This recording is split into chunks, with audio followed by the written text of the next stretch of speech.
சில நேரம் திடீர்னு மொறுன்னு வடை சாப்பிடணும்னு ஆசையாக இருக்குங்க. உளுந்து பருப்பு அதுக்கு பிறகு ஊற வச்சு அரைச்சி வடை சுடுறதுக்குள்ளே வடை ஆசையே போயிடும். இந்த வடை ஒரு நேரம் ட்ரை பண்ணி பாருங்கள். அப்புறம் உளுந்து வடையாவது பருப்பு வடையாவது இதை தாங்க அடிக்கடி பண்ணுவீங்க. எப்படி செய்யலான்னு பார்த்துடலாமா? அடுப்பில் ஒரு பாத்திரம் வச்சுருக்கேன். அதில் மெஷரிங் கப்புக்கு 1 கப் தண்ணி ஊற்றிருக்கேன். இந்த தண்ணி கொதிக்கணும்னு வேண்டாம். தண்ணி ஊற்றின உடனே இதில் 1 ஸ்பூன் எண்ணெய் ஊற்றிருக்கேன். 1 ஸ்பூன் ஜீரகம் போட்டிருக்கேன். 1 ஸ்பூன் சில்லி ஃப்ளேக்ஸ் போட்டிருக்கேன். ஒரு சின்ன துண்டு இஞ்சியை சின்ன சின்ன பீஸாக கட் பண்ணி போட்டிருக்கேன். ஒரு பச்சை மிளகா சின்ன சின்ன பீஸாக கட் பண்ணி வச்சுருக்கேன். அதையும் சேர்க்குறேன். உங்களுக்கு இஞ்சி வாயில் கடிபடாது பிடிக்காதுன்னா இஞ்சி போடாமல் வெறும் பச்சை மிளகா மட்டும் போட்டுக்கோங்க.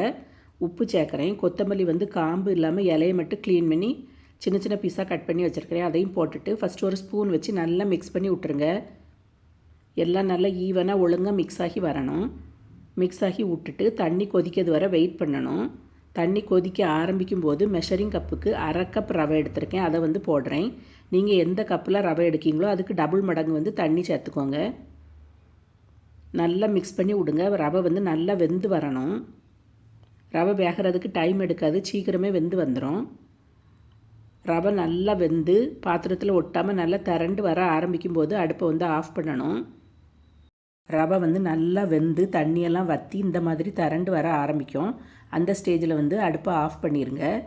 இப்போ ரொம்ப சூடாக இருக்கும். அதனால் நம்ம கையில் வச்சு வடை தட்ட முடியாது.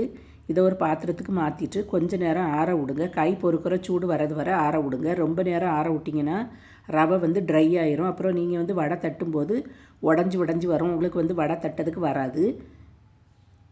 கொஞ்சம் கை பொறுக்கிற சூடு வந்த உடனே இதை கையை வச்சு நல்லா அழுத்தி பசைஞ்சு விட்டுருங்க. மேல் பக்கம் கொஞ்சம் ட்ரையாக இருக்கும். நீங்கள் இப்படி அழுத்தி பசைறதுனால மாவு நல்லா சாஃப்டான மாவாக ஆயிரும். வடை உங்களுக்கு தட்டும்போது கிராக் விழாமல் ஈஸியாக இருக்கும். நம்ம எண்ணெயும் சேர்த்துருக்கிறதுனால இது வடை தட்டுறதுக்கு ரொம்ப ஈஸியாக இருக்கும். இப்போ நம்ம எண்ணெய் எதுவுமே சேர்க்க தேவையில்லை. கையில் எண்ணெய் தடவணும்னு வேண்டாம். நம்ம கையில் ஒட்டாது. உங்களுக்கு வடை எந்த சைஸில் வேணுமோ அந்த சைஸில் எடுத்துக்கோங்க. ஃபஸ்ட்டு உருண்டையாக உருட்டிட்டு நம்ம உளுந்த வடைக்கு எப்படி பண்ணுவோமோ அதே மாதிரி உள்ளங்கையில் வச்சுட்டு ஓட்டை போட்டுக்கோங்க. விரல் வச்சு ஓட்டை போடுங்க. உங்களுக்கு விரல் வச்சு ஓட்டை போட வரலைன்னா ஒரு கம்போ குச்சியோ ஏதாவது வச்சு ஓட்டை போட்டுக்கோங்க. இந்த மாதிரி ஃபஸ்ட்டு வடையை ரெடி பண்ணி எடுத்து வச்சுக்கோங்க. கொஞ்சம் வடை நீங்கள் இதே மாதிரி ரெடி பண்ணி வச்சிட்டிங்கன்னா எண்ணெய் சூடானோன்னா டக்குன்னு போட்டி எடுக்கிறதுக்கு வசதியாக இருக்கும். நான் ஃபஸ்ட்டு 4 வடை ரெடி பண்ணி வச்சுருக்கேன். இது எண்ணெயில் வெந்துட்டு இருக்கும்போது மற்ற வடைலாம் நம்ம ரெடி பண்ணிடலாம். ஒரு பாத்திரத்தில் எண்ணெய் வச்சுருக்கேன். எண்ணெய் சூடான பிறகு வடையை போடணும். எண்ணெய் நல்லா சூடாயிட்டு வடையை போட்டுடலாம். வடையை போட்ட உடனே திருப்பி விட்றாதுங்க. நல்லா கோல்டன் ப்ரௌன் கலரில் வந்த பிறகு தான் திருப்பி விடணும். நீங்கள் வேகிறதுக்கு முன்னாடி திருப்பி விட்டிங்கன்னா உடஞ்சிரும். இந்த வடைக்கு நம்ம ரவை மட்டும் தான் சேர்த்துருக்கோம். மாவு எதுவுமே சேர்க்கலை. அதனால் எண்ணெயில் போடும்போது உதிர்ந்து போயிடும், உடஞ்சி போயிடும்னு பயப்படவே வேண்டாம். நீங்கள் மாவு பிசையும் போது நல்ல சாஃப்டான மாவாக பிசைஞ்சிட்டு கிராக் இல்லாமல் வடையை உருட்டி எடுங்க. அப்புறம் எண்ணெயில் போட்ட பிறகு நல்ல கோல்டன் ப்ரௌன் கலரில் வந்த பிறகு திருப்பி விட்டிங்கன்னா வடை உடையவே உடையாது. இப்போ நம்ம வடை கோல்டன் ப்ரௌன் கலரில் வந்துட்டு திருப்பி விட்டுடலாம்.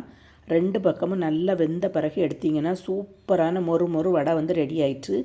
நம்ம எடுத்த மாவுக்கு 1/2 கப் ரவைக்கு 9 வடை வந்திருக்கு. உங்களுக்கு எத்தனை வடை வேணுமோ அதுக்கு ஏற்றாப்புல ரவையை கூட்டியோ குறைச்சியோ போட்டுக்கோங்க. வடையை இப்படியே சாப்பிட்டாலே டேஸ்ட்டு நல்லா தான் இருக்கும். அப்படி இல்லைன்னா உங்களுக்கு காரசாரமாக நல்லா புளிப்பாக சாப்பிட்றது பிடிக்கும்னா இந்த வடையை ஒரு பவுலில் வச்சுக்கோங்க. அதில் 1 ஸ்பூன் பெரி பெரி மசாலா போட்டிருக்கேன். 1/2 ஸ்பூன் சாட் மசாலா போட்டுட்டு நல்லா குலுக்கி எடுத்துருங்க.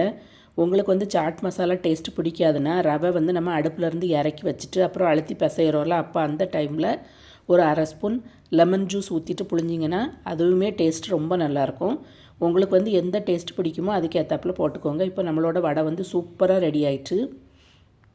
இந்த மாதிரி வித்தியாசமான ரெசிபீஸ்லாம் பண்ணி சாப்பிட்றது பிடிக்குன்னா சேனலை சப்ஸ்கிரைப் பண்ணி வச்சுக்கோங்க. அப்படியே பக்கத்தில் இருக்க பெல் பட்டனையும் தட்டிடுங்க. நெக்ஸ்ட் ஒரு சூப்பரான வீடியோவில் மீட் பண்ணலாமா? பாய்.